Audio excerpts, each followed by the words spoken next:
अस्सलाम वालेकुम दोस्तों आज थैलेसीमिया फाइटर्स की मुश्किलात को कम करने के लिए मंडियाला तेगा कस्बा में ब्लड कैंप का इनेकाद किया गया था।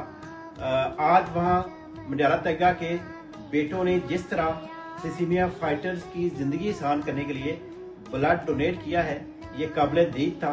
अल्हम्दुलिल्लाह मंडियाला तेगा की खूबसूरती है, कोई किसी तकलीफ में हो उसको इकट्ठे मिलके उसकी मदद करते हैं और उनके लीडर, उनके रहनुमा माशाल्लाह बहुत अच्छे इंसान हैं। जैसे मौलाना हबीबुर रहमान साहब, उनके बेटे मौलाना अता साहब और हमारे बहुत प्यारे भाई शाहिद कंबोज साहब, शाहिद अशरफ साहब, जो कि एक अखुवत नाम से फाउंडेशन भी चला रहे हैं। और मौलाना हबीबुर रहमान साहब बहुत अच्छे, बहुत बड़े इंसान हैं माशाल्लाह। वो कुरान की तालीम के साथ साथ लोगों के लिए आसानियां भी पैदा कर रहे हैं। उन्होंने बहुत अच्छे ब्लड कैंप का इनेकाद किया और 100 से ज्यादा ब्लड बैग्स थैलेसीमिया फाइटर्स के लिए डोनेट किए।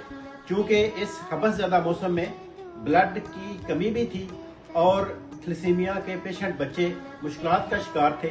मंडियाला तेगा के बेटों की ये शफकत और उनकी मेहरबानी अपने जैसे बाकी इंसानों के साथ जो उन्होंने एहसान किया है, ये बहुत बड़ा एहसान है।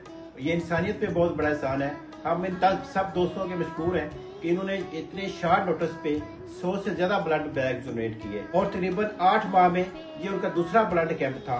अल्हम्दुलिल्लाह मंडियाला तेगा के लोगों में अल्लाह ताला ने खिदमत का जो जज्बा भरा हुआ है, ये उसकी कासी है। और ये मंडियाला तेगा के बेटों का हमारे इन पेशेंट बच्चों पे बहुत बड़ा एहसान होगा। बहुत शुक्रिया।